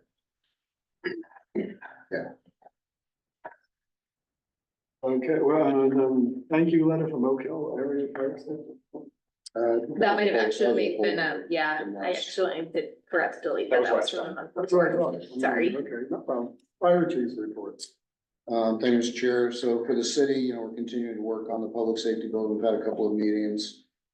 Had the opportunity to meet with, REY Engineering to kind of chat about some of their costs and if there's some things they can do to help us out there on the studies that would need to be done on that Ray Lawyer project. We also participated in the annual police officers golf tournament. Myself and Captain Preston were both there for that.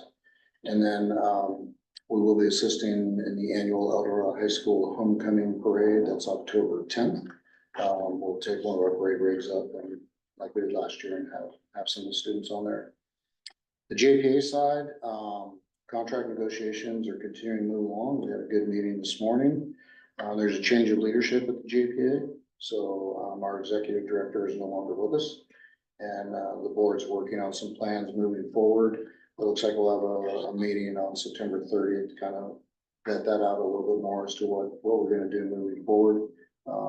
In the interim plans, at our last JPA board meeting, the board did approve a contract with Christie to help the staff at that point in time. So that contract's in place, so we can utilize Christie, over the next couple of weeks, at least until we get a more firm place and plans to what we're gonna do moving forward, but that's definitely a change. For the district, 328, engine 328 and some other resources, they went out on an OES pre-position in early September, and then 328 rolled onto a strike team that went to the Davies Fire up by south of Reno by Mount Rose. From there, they got reassigned to the line fire down in Southern California outside LA, so they kind of covered around here and went up to Reno, and now they're down south. Looks like they're getting demoed tomorrow, so they should get released and come home tomorrow. The district, we finalized the inspection on a new ladder truck. That should be arriving in Sacramento probably by early October. I think the next 2 or 3 weeks it will get delivered. There's one item with a couple of compartment doors that we'll see if it was a quick fix or they may be replacing a couple of doors, which may take a little bit longer. And then we'll work on putting together a public event at Red Hawk probably in December, maybe January, kind of doing a gala there. I envision, you know, the truck being there for 2 or 3 days in the portico, you know, that type of thing, but we'll do a big fanfare there. The district had our promotional ceremony at Red Hawk Casino on September 12th for Captain Anderson, Captain Ames, and Engineer Banuelos. Thank you, Director Evans, for your words of wisdom to our crews, especially short notice, but I thought it was very good. And then, like I reported earlier, Chief Gallagher and I met with LABCO and Surveyor with our annexation process. One of the items that came out in the Finance Committee, the follow-up to the TRAs and our projected things, I had a good conversation with Sally Zutter, and she was like, hey, I dove into this, and what turns out is the Strawberry area, which is part of our district, is all one TRA. And we received no tax dollars off of that. So she started asking me questions about, well, when did that come out of county fire? I don't know. So Erica at LAFCO is trying to do some research to see when Strawberry came into county fire. I honestly don't know if it came in pre-consolidation. I know we did a benefit assessment up there in the early 90s to build that fire station. I don't know if that was part of an annexation as well. I haven't had a chance yet to dig through the archives upstairs at 21 to I was see. just gonna say, I think I To see if distinctly it's something remember a there. file up there. It might be part of that, and why we don't get any property tax revenue, I have no idea. Who's getting it then, the county? Well, yeah, it gets divvied up between the county and the roads and schools and, you know, all of those We're things. just So not on that list. we're just not on the list. So there is a process we can do. It does not go through LAFCO. It's between the board and the board of soups on, I'm drawing like on the number it was, but basically we can negotiate for a portion of that, petition for a portion of that tax revenue. So we got some more work to do on that, but Didn't we do something similar to that a couple of years ago with, some agency? I thought we went through that. when we did the island annexations, That's there was, what it we got was, a yes. portion of those. Yeah. I think we ended up netting about, I want to say 10.8% was the number that we got on those. But that's gonna be, project start diving in on to figure out exactly when and how that occurred and how we fix it. How many So, parcels are we talking? probably 200. I mean, it's that whole community. Yeah, Yeah, yeah. it's a good community. I mean, there's a lot of. homes And there. is the hotel, even though it's not Mhm. functioning, that's part of it? All of it. Okay. So doing a little more homework on that, and we'll be bringing that back to the board probably the next couple of months. Auburn Lake Trails has an event this Saturday. They received a grant for a chipper, so Engine 72 will be out there as part of their grand kickoff with their chipper. And then we did on one of our fires, so we had up off Starks Grade Road on Sunday evening, we had one of our firefighters was injured, he fell from a ladder, ended up with a fractured bone in his wrist. So I did speak to him the next morning, he was doing well, he banged up, fell off a 24-foot ladder, so it wasn't, it was legitimate, but to walk away with some bumps and bruises and just a fracture in his wrist, I think we did really well on that. He'll be off until that heals. Surgery and Merriman are not coming into play just because it's one of those small bones in his wrist, and a lot of times they end up doing surgery on those just because otherwise they don't feel right. So more to follow on that, but he's a good spirit, so let him know. Anything, let us know, but that's kind of the end of my report. I think it's certainly good. Well, isn't there like, you go through a whole safety procedure on how you climb ladders and isn't there a whole? Yeah, they did an after action on it, and it sounds like, a couple of things, there's always a chain of events, but they had laddered the side of the building and they had a nozzle into the attic space, and it sounds like as he was putting that in, the bail on the nozzle came in contact with something which took it from being cracked open to fully open, which that nozzle reaction put him back on his heels, and once he got back on his heels, coming off, so. On the strawberry, does that include the cabins that are on the federal land? Do we have responsibility for that, or is that CAL FIRE? That's US Forest Service. That's US Forest. Okay. That's federal land and they release those Okay, parcels. It surprised me, but it was like one of those, a benefit from the conversation we had during the finance committee, because otherwise we'd never done. no, right, We've never collected, and if that was part of the benefit assessment in that era, that would have been like 92, 93, I'm guessing, somewhere in that range. So you're talking almost 30 years or nothing. And it doesn't show up in that. That's a big item. It doesn't show up there because Because there was- at that same time. there was an ordinance, there's an ordinance that says what the TRA stuff should be. right, it's almost like a short-term deal. Yeah. Totally. I think it's an oversight Yeah, that never, I think it's probably just purely an oversight that never got a handle. Unless it was part of the benefit assessment package. Yeah. Yeah, I wouldn't know that. Who gets the benefit assessment? Well, we had a benefit assessment up there, it was $65 a year. For like 8 or 10 years to build that station, in Strawberry. And then it stopped. Yeah, so I don't know, I wonder, so did they show that we've never collected that? as far back as she could go, we never, because we don't show up in the list. Cause I can see where administratively, they sunset the benefit assessment, sunsetted the whole TRA. That could be, I have no idea. Hard to say. I don't. so we, Another project, but that one's gonna bypass, some of my other projects to Yeah. near the top of the list. Yeah. Well, I mean, that's something, It could be 10%. that's something. Mhm. something, well, the thing is don't let the supervisors say, see, we gave you more money. No, they didn't give us anything. We should say retroactive. Yeah, that's where I'm. Yeah, I don't think it's 20 not years. gonna be hundreds of thousands, but it might be 20, 30, 40,000. Right, it's gonna be something. Yeah, For 30 years. Yeah. yeah, Well, yeah, I mean, that would be interesting to know how that all occurred, and then if we can figure that out, yeah. maybe that's part of the negotiations. It could be. Yeah. Let's see what we can find. Interesting. Okay, board comments. I think we get a lot of board comments. Earlier on, yeah. Future agenda, well, the next meeting is not gonna be on the 17th, it's the 23rd, Wednesday. We'll have the property tax report on the next board packet.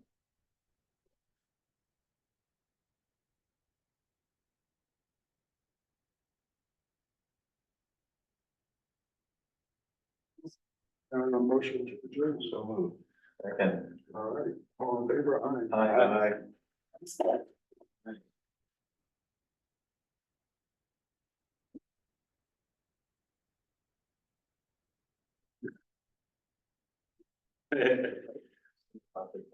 Aye.